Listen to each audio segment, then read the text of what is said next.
नमस्कार। एक बार फिर से आप सभी का बहुत बहुत स्वागत है परीक्षा वर्ल्ड के इस यूट्यूब चैनल में। दोस्तों, हमने जो मॉडर्न हिस्ट्री का क्रैश को शुरू किया था उसको आज हम और आगे बढ़ाएंगे तथा आज हम पढ़ने वाले हैं प्लासी और बक्सर के युद्ध के बारे में। इन दो इम्पॉर्टेंट युद्धों से जुड़े जितने भी आपके महत्वपूर्ण एमसीक्यूज बन सकते हैं उन सभी को आज के इस वीडियो में हम डिस्कस करने वाले हैं। तो चलिए वीडियो को शुरू करते हैं और देख लेते हैं कि आज का हमारा जो मॉडर्न हिस्ट्री का टॉपिक है बक्सर और प्लासी का युद्ध, इससे जुड़े हमने कौन कौन से इंपॉर्टेंट एमसीक्यूज को इस वीडियो में सम्मिलित किया हुआ है। तो चलिए वीडियो को शुरू करते हैं। पहला प्रश्न में आपसे पूछा जा रहा है कि कौन एक मुगल सम्राट के द्वारा नियुक्त होने वाला बंगाल का अंतिम गवर्नर था। आपको बताना है, यानी कि मुगल सम्राट के द्वारा नियुक्त होने वाला बंगाल का अंतिम गवर्नर कौन था, आपसे पूछा जा रहा है। तो मुगल सम्राट के द्वारा नियुक्त होने वाला बंगाल का अंतिम गवर्नर था आपका मुर्शिद कुली खां। कौन था? तो मुर्शिद कुली खां जो था यह मुगल सम्राट के द्वारा नियुक्त होने वाला बंगाल का अंतिम गवर्नर था। इसके बाद जो मुर्शिद कुली खां था उसने बंगाल में स्वतंत्र राज्य की स्थापना कर दी। तो इस प्रकार से जो मुर्शिद कुली खां था यह मुगल सम्राट के द्वारा नियुक्त होने वाला बंगाल का अंतिम गवर्नर था। तो आप इसे ध्यान दीजिएगा, मुर्शिद कुली खां के द्वारा ही बंगाल में स्वतंत्र राज्य की स्थापना की जाती थी। फैक्ट आपको याद रखना है। इसके बाद अगला प्रश्न आप हमारा है, काल कोठरी की त्रासदी का संबंध किस शासक से है? तो इस त्रासदी का जो संबंध है आपको मिलेगा सिराजुद्दौला से, यानी कि ऑप्शन जो आपका ए है बिल्कुल सही है। सिराजुद्दौला के शासन काल में, यानी कि बंगाल का जो उस समय नवाब था सिराजुद्दौला, उसी के शासन काल से संबंधित है आपकी काल कोठरी की त्रासदी। यह जो घटना थी कब घटित हुई थी? तो आपका 20 जून 1756 को 20 जून 1756 को जो है यह घटना घटित हुई थी। इस घटना में हुआ क्या था कि जो उस समय बंगाल का नवाब था सिराजुद्दौला, उसके द्वारा जो है 20 जून 1756 की रात को 146 लगभग 146 अंग्रेजों को एक छोटी कोठरी में बंद कर दिया जाता है तथा अगली सुबह जब उस कोठरी का दरवाजा खोला जाता है तो उन 146 अंग्रेजों में से केवल 23 अंग्रेज ही जिंदा बचते हैं। ऐसा माना जाता है कि इस घटना में जो है 146 अंग्रेजों को एक छोटी सी कोठरी में कैद कर दिया जाता है सिराजुद्दौला के द्वारा, जिनमें से अगली सुबह केवल 23 ही अंग्रेज जिंदा बचते हैं। तो इसी घटना को हम ब्लैक होल त्रासदी यानी कि काल कोठरी की त्रासदी के नाम से जानते हैं। इसका संबंध आपका सिराजुद्दौला से, तथा यह घटना जो है उन कारणों में से एक कारण बनती है जो प्लासी के युद्ध का कारण थे। बहुत सारे कारण थे, उनमें से एक महत्वपूर्ण कारण बनती है यह काल कोठरी की त्रासदी प्लासी के युद्ध का। तो आप इसे ध्यान दीजिएगा, इसका संबंध आपका सिराजुद्दौला से है। अगला प्रश्न यहाँ पे हमारा है, निम्नलिखित में से कौन सा युद्ध था जिसने भारत में ब्रिटिश प्रभुत्व को प्रारंभ किया था? आपको बताना है। तो ब्रिटिश प्रभुत्व को प्रारंभ किया था प्लासी के युद्ध ने। आप याद देखिएगा, प्लासी के युद्ध ने जो है ब्रिटिश प्रभुत्व को प्रारंभ किया था तथा पूरी तरह से जो ब्रिटिश का प्रभुत्व था वह स्थापित हो गया था बक्सर के युद्ध। तो ये दो इंपॉर्टेंट युद्ध है। ब्रिटिशों का जो प्रभुत्व है वह प्रारंभ होता है, शुरू होता है प्लासी के युद्ध से, और पूरी तरह से उनका जो प्रभुत्व था वह स्थापित हो जाता है बक्सर के युद्ध से। तो इन दो युद्धों के बारे में हम इस वीडियो में डिस्कस करने वाले हैं। तो सबसे पहले ये बात कर लेते हैं वह युद्ध जिससे ब्रिटिश प्रभुत्व प्रारंभ हुआ था। तो प्लासी के युद्ध से जो ब्रिटिशों का प्रभुत्व स्थापित हो गया था। यह जो फेमस युद्ध था आपका कब लड़ा गया था? 23 जून 1757 को। आपको एग्जैक्ट डेट पता होनी चाहिए। 23 जून 1757 को आपका प्लासी का युद्ध लड़ा गया था अंग्रेजों और बंगाल के नवाब सिराजुद्दौला के मध्य। उस समय अंग्रेजी सेनापति कौन था? Robert Clive. रॉबर्ट क्लाइव जो था उस समय अंग्रेजों का सेनापति था। तो इसे आप ध्यान दीजिएगा, यानी कि अंग्रेजी सेना का जो नेतृत्व था वह कर रहा था रॉबर्ट क्लाइव और बंगाल की सेना का नेतृत्व कर रहा था सिराजुद्दौला। इन दोनों के मध्य जो है आपका प्लासी का युद्ध लड़ा गया था। इस युद्ध में सिराजुद्दौला की पराजय होती है। तो आप इसे ध्यान दीजिएगा, इंपॉर्टेंट है प्रश्न है। इसके बाद अगला प्रश्न यहाँ पे हमारा है, सिराजुद्दौला क्लाइव के द्वारा किस युद्ध में प्रारंभ हुआ मतलब परास्त हुआ था, यानी कि हारा था? आपको बताना है। तो मैंने आपको अभी बताया था सिराजुद्दौला को रॉबर्ट क्लाइव ने प्लासी के युद्ध में हराया था, यानी कि ऑप्शन आपका सी बिल्कुल सही है। इस प्लासी के युद्ध में जो रॉबर्ट क्लाइव था यह आपका अंग्रेजी सेनापति था तथा इसी के द्वारा जो है सिराजुद्दौला को प्लासी के युद्ध में हरा दिया जाता है। तो आप इसे ध्यान दीजिएगा, इंपॉर्टेंट यह प्रश्न है। अगला प्रश्न यहाँ पे हमारा है, और प्लासी का युद्ध कब लड़ा गया था? तो मैंने आपको बताया था, डेट आपको हुबहू याद होनी चाहिए, डेट बार बार एग्जाम में पूछी गई है। तो 23 जून 1757 को, एग्जैक्ट डेट आपको याद रखनी है, 23 जून 1757 को जो है आपका प्लासी का युद्ध लड़ा गया था। तो ऑप्शन आपका यहाँ पे बी 100% सही है। तथा मैंने आपको पिछले क्वेश्चंस में एक डेट और बताई थी, काल कोठरी की त्रासदी की। तो काल कोठरी की त्रासदी की डेट क्या थी आपकी? 20 जून 1756। तो ये आपको कई बार घटनाक्रम सजाने को भी दे देता है, तो आपको विभिन्न घटनाओं की डेट जब याद रहेगी तभी आप घटनाक्रम वाले को अच्छे से सजा सकेंगे। तो आपको एग्जैक्ट डेट सभी की याद होनी पड़ेगी, रखनी पड़ेगी। अगला प्रश्न यहाँ पे हमारा है, प्लासी के युद्ध के समय अंग्रेजी सेना का नेतृत्व किसने किया था? तो मैंने इसके बारे में बताया आपको, प्लासी के युद्ध के समय अंग्रेजी सेना का जो नेतृत्व वह किया गया था क्लाइव के द्वारा, यानी कि ऑप्शन आपका ए बिल्कुल सही है, क्लाइव के द्वारा। अगला प्रश्न यहाँ पे हमारा है, भारतवर्ष में ब्रिटिश साम्राज्य का संस्थापक कौन माना जाता है? तो भारतवर्ष में ब्रिटिश साम्राज्य का संस्थापक आपका माना जाता है रॉबर्ट क्लाइव। तो आप इसे ध्यान दीजिएगा, ऑप्शन आपका यहाँ पे बी बिल्कुल सही है। रॉबर्ट क्लाइव को जो है भारतवर्ष में ब्रिटिश साम्राज्य का संस्थापक माना जाता है तथा ब्रिटिश जो आपका उस समय गवर्नर था रॉबर्ट क्लाइव, इसी के द्वारा जो है ब्रिटिश प्रभुत्व की जो नींव है भारत में रखी जाती है। प्लासी के युद्ध में सिराजुद्दौला को जो है प्लासी का जो आपका युद्ध हुआ था, उस युद्ध में सिराजुद्दौला को पराजित कर जो रॉबर्ट क्लाइव था उसने भारत में ब्रिटिश प्रभुत्व की नींव भी रख दी थी। इसी कारण से ब्रिटिश साम्राज्य का जो संस्थापक है रॉबर्ट क्लाइव को माना जाता है। तो ऑप्शन आपका बी यहाँ पे बिल्कुल सही है। अगला प्रश्न यहाँ पे हमारा है, निम्नलिखित में से किसे स्वर्ग से उत्पन्न सेना नायक कहा गया? इंपॉर्टेंट प्रश्न है। तो स्वर्ग से उत्पन्न सेना नायक की संज्ञा किसे दी गई है? तो रॉबर्ट क्लाइव को। ऑप्शन आपका यहाँ पे ए बिल्कुल सही है, रॉबर्ट क्लाइव को स्वर्ग से उत्पन्न सेना नायक कहा गया था। इसका कार्यकाल 2 चरणों में होता है, एक तो प्लासी के युद्ध से लेकर यह 1760 तक रहता है, यानी कि प्लासी के युद्ध के समय यह गवर्नर था। उसके बाद प्लासी के युद्ध से लेकर 1760 तक, यानी कि 1757 से लेकर 1760 तक यह ब्रिटिश गवर्नर रहता है। उसके बाद दोबारा आता है जब बक्सर का युद्ध आपका प्रारंभ होता है। तो बक्सर के युद्ध की समाप्ति के बाद भारत में संधि करने के लिए, विभिन्न राजाओं से संधि करने के लिए दोबारा इसको वापस बुलाया जाता है भारत में। तो 1765 में जो इलाहाबाद की संधि होती है बक्सर के युद्ध के बाद, उसको हम आगे पढ़ेंगे। उसी संधि को करवाने के लिए जो आपका क्लाइव था वह भारत आता है। तो 1765 से लेके 1767 तक जो है यह दोबारा से गवर्नर बनता है आपका भारत का। तो ये 2 टर्म में आपका गवर्नर बनता है। तो आप इसे याद रखिएगा, पहला टर्म इसका था 1757 से याद रखिए प्लासी के युद्ध के समय, उसके बाद 1757 से 60 तक रहता है। फिर उसके बाद जब बक्सर का युद्ध समाप्त हो जाता है, फिर उसके बाद 1765 से 1767 के मध्य यह गवर्नर रहता है आपका कहाँ का? तो भारत का। तो आप इसे ध्यान में, मतलब ब्रिटिश भारत का। अगला प्रश्न आप हमारा है, प्लासी के युद्ध का मैदान आपको कहां पर मिलेगा?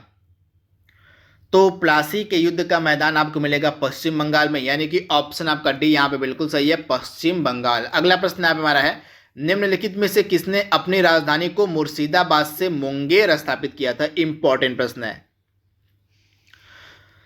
तो आप ध्यान दीजिएगा, जो मीर कासिम था, ऑप्शन आपका जो यहाँ पे बी बिल्कुल सही हो जाएगा। आपका जो मीर कासिम था, जो नवाब था बंगाल का, सिराजुद्दौला की मृत्यु के बाद जो है आपका मीर जाफर नवाब बनता है। फिर मीर जाफर के बाद आपका मीर कासिम नवाब बनता है। आप ध्यान दीजिएगा, सिराजुद्दौला के बाद जो आपका है मीर जाफर नवाब बनता है, मीर जाफर बनता है नवाब बंगाल का। लेकिन मीर जाफर को उसके पद से हटाने के बाद जो अंग्रेज थे वे मीर कासिम को बंगाल का नवाब बना देते हैं। तो जो मीर कासिम था उसने अपनी राजधानी को मुर्शिदाबाद से मुंगेर स्थानांतरित कर दिया था, क्योंकि जो अंग्रेज थे उसके राजधानी में बहुत ज़्यादा हस्तक्षेप करते थे। तो ब्रिटिश हस्तक्षेप से बचने के लिए जो आपका मीर कासिम था उसने अपनी राजधानी को मुर्शिदाबाद से मुंगेर स्थानांतरित कर दिया था। तो उस समय बंगाल का नवाब था आपका मीर कासिम। तो यहाँ पे राइट आंसर आपका क्या हो जाएगा, ऑप्शन डी, मीर कासिम यहाँ पे हो जाएगा राइट आंसर आपका। मीर कासिम ने जो है अपनी राजधानी को मुर्शिदाबाद से मुंगेर स्थानांतरित किया था। तो ऑप्शन आपका यहाँ पे डी बिल्कुल सही है, मीर कासिम। अगला प्रश्न यहाँ पे हमारा है, सबसे अधिक निर्णायक युद्ध जिसने अंग्रेजों के भारत में प्रभुत्व को पूरी तरह से स्थापित कर दिया था, उस युद्ध का नाम बताना है। यानी कि यह भारत में ब्रिटिश प्रभुत्व को पूरी तरह से स्थापित करने वाला युद्ध माना जाता है। तो इस युद्ध का नाम क्या है, बक्सर का युद्ध। काफी इंपॉर्टेंट यह युद्ध था तथा इसी युद्ध ने जो है भारत में ब्रिटिश प्रभुत्व को पूरी तरह से स्थापित कर दिया था। तो यह युद्ध आपका लड़ा गया था कब, तो आपको एग्जैक्ट डेट पता होनी चाहिए। तो डेट इसकी क्या है, इसकी जो डेट है वो है 22 अक्टूबर 1764 की। 22 अक्टूबर 1764 को आपका जो है बक्सर का युद्ध लड़ा गया था। भारत की तरफ से 3 सेनाओं ने इसमें हिस्सा लिया था। एक आपकी सेना किसकी थी, एक सेना थी आपकी बंगाल के नवाब मीर कासिम की। आपको याद रखना पड़ेगा 3 सेनाएं कौन कौन सी थी। तो एक था बंगाल के नवाब की सेना मीर कासिम की, और उसके बाद अवध के नवाब सुजाऊ दौला की सेना थी, और तीसरी सेना थी आपकी मुगल सम्राट शाह आलम द्वितीय की। यानी कि इन 3 सेनाओं ने मिलकर जो है आपका बक्सर का युद्ध लड़ा था। कौन कौन सी सेना, तो बंगाल के नवाब मीर कासिम की सेना, अवध का जो उस समय आपका नवाब था सुजाऊ दौला की सेना, और मुगल सम्राट शाह आलम द्वितीय की सेनाओं ने मिलकर जो है अंग्रेजों के खिलाफ बक्सर का युद्ध लड़ा था 22 अक्टूबर 1764 को। तथा जब बक्सर का युद्ध आपका लड़ा गया था तो अंग्रेजों की जो सेना थी उसका सेनापति कौन था, तो अंग्रेजों की सेना का सेनापति था हेक्टर मुनरो। तो इसका नाम भी इंपॉर्टेंट है, अंग्रेजों की सेना का सेनापति था हेक्टर मुनरो। तथा इस युद्ध का परिणाम क्या होता है, बक्सर के युद्ध का, बक्सर के युद्ध का परिणाम होता है कि भारत की तरफ से जो 3 सेनाएं लड़ रही थी, मीर कासिम की, सुजाऊ दौला की और शाह आलम द्वितीय की, ये तीनों सेनाएं परास्त हो जाती हैं अंग्रेजों की सेनाओं से। तथा इस युद्ध में परास्त होने के बाद जो है जो भारतीयों की सेना थी पूरी तरह से परास्त हो जाती है तथा इस युद्ध में अंग्रेजों की विजय हो जाती है तथा अंग्रेजों का जो प्रभुत्व था वह भारत में लगभग पूरी तरह से स्थापित हो जाता है इस बक्सर के युद्ध को जीतने के साथ ही। तो आप इसे ध्यान दीजिएगा।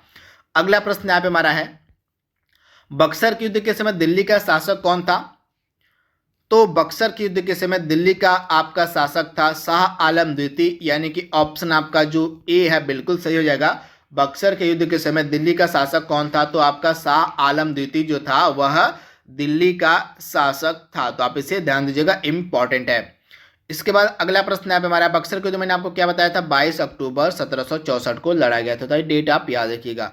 अगला प्रश्न यहाँ पे हमारा है, बक्सर के युद्ध कब हुआ, तो ये डेट आपसे पूछी गई है। मैंने आपको बताया 22 अक्टूबर 1764 को, यानी कि ऑप्शन आपका ए यहाँ पे बिल्कुल सही है।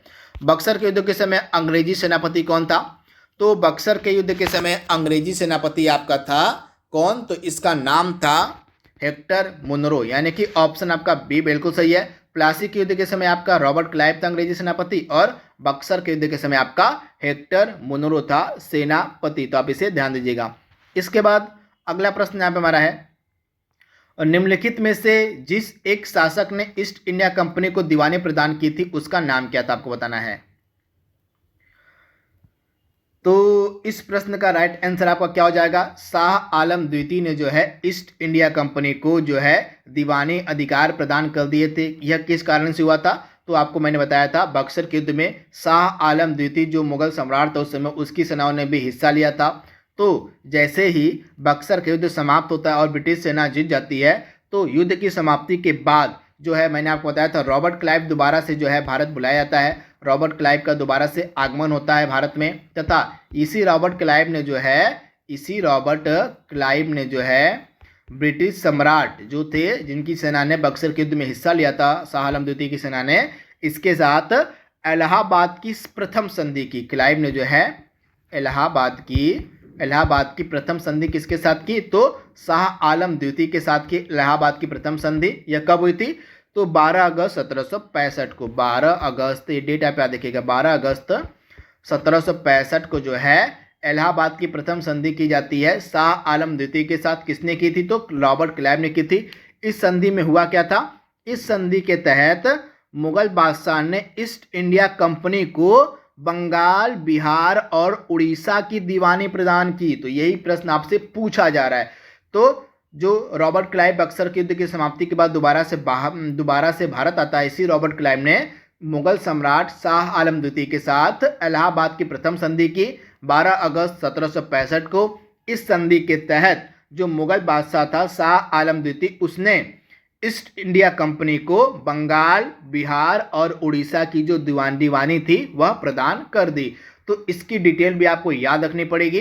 तो राइट आंसर आपका क्या हो जाएगा? किसने दीवानी प्रदान की थी? तो शाह आलम द्वितीय ने दी थी। अगला प्रश्न यहाँ पे हमारा है, किस गवर्नर जनरल के कार्यकाल में ईस्ट इंडिया कंपनी को शाह आलम द्वितीय ने बंगाल, बिहार और उड़ीसा की दीवानी प्रदान की? तो मैंने आपको अभी बताया, रॉबर्ट क्लाइव का दोबारा से आगमन होता है भारत में, तथा इसी गवर्नर के कार्यकाल में जो है आपका जो मुगल सम्राट था शाह आलम द्वितीय, इसने इलाहाबाद की प्रथम संधि के अनुसार बंगाल, बिहार और उड़ीसा की जो दीवानी थी वह ब्रिटिशों को दे दी थी। अगला प्रश्न यहाँ पे हमारा है, शाह आलम द्वितीय ने ईस्ट इंडिया कंपनी को बंगाल, बिहार और उड़ीसा की दीवानी कब प्रदान की थी? तो मैंने आपको अभी बताया था, इलाहाबाद की जो प्रथम संधि होती है आपकी 12 अगस्त सन 1765 को होती है। इसी इलाहाबाद की प्रथम संधि में ही जो है बंगाल, बिहार और उड़ीसा की दीवानी प्रदान कर दी जाती है। किसको? तो ब्रिटिशों को। अगला प्रश्न यहाँ पे हमारा है, भारत में द्वैत शासन की स्थापना किसने की थी? तो इसी संधि के बाद आप याद देखिएगा, इलाहाबाद की जैसे ही संधि प्रारंभ होती है, मतलब समाप्त होती है, इस संधि के बाद जैसे ही मुगल बादशाह शाह आलम द्वितीय ने बंगाल, बिहार और उड़ीसा की दीवानी रॉबर्ट क्लाइव को दे दी, इसी संधि के प्रारंभ के बाद मतलब समाप्ति के बाद जैसे दीवानी अधिकार प्रदान किए जाते हैं ब्रिटिशों को, उसी के बाद जो है द्वैत शासन की भी शुरुआत हो जाती है भारत में, यानी कि बंगाल में द्वैत शासन की भी शुरुआत हो जाती है। तथा इस द्वैत शासन को शुरू करने का जो श्रेय है वह दिया जाता है रॉबर्ट क्लाइव को। तो द्वैत शासन का जो कार्यकाल था आपका होता है 1765 से लेके 1772 तक, तथा इसके बाद जो नया गवर्नर आता है आपका 1772 में आपका वॉरेन हेस्टिंग आता है। इसी वॉरेन हेस्टिंग ने जो है इस द्वैत शासन की समाप्ति भी कर दी थी। तो यह फैक्ट कई बार पूछा जाता है कि द्वैत शासन को समाप्त किसने किया था? तो वॉरेन हेस्टिंग ने समाप्त किया था आपका 1772 में। तथा इसको शुरू किसने किया था द्वैत शासन को? तो बंगाल में इसको शुरू किया गया था रॉबर्ट क्लाइव के द्वारा, तथा यह द्वैत शासन आपका चला था। याद रखिए 1765 में आपकी जो दीवानी अधिकार प्रदान किए गए थे, तथा इसी 1765 से लेकर 1772 तक जो है आपका द्वैत शासन चला था। तो आप इसे ध्यान दीजिएगा, शुरुआत की गई थी रॉबर्ट क्लाइव के द्वारा। अगला प्रश्न, तो यह लास्ट प्रश्न हमारा था बक्सर और प्लासी के युद्ध से जुड़ा हुआ। तो इन दोनों युद्धों से जुड़े जितने भी आपके इम्पॉर्टेंट फैक्ट और पॉइंट बन सकते हैं उन सभी को हमने यहाँ पे डिस्कस कर लिया है। आई होप यह सीरीज आपको पसंद आ रही होगी।